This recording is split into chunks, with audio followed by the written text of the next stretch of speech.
This is going to be seated wrist curls. Now, the difference between this and standing variations is that I can get a lot more range of motion out of my forearm when I do it seated. So what I'm going to do is I'm going to get a preacher curl or something to be able to rest my arms on.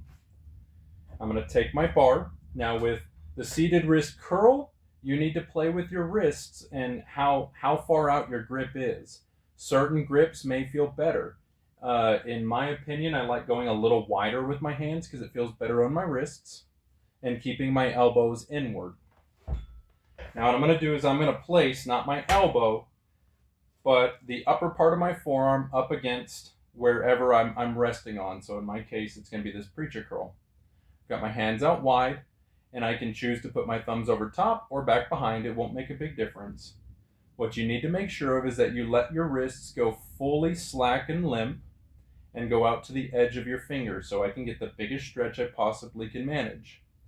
Then I'm going to pull upward and curl and reverse the motion.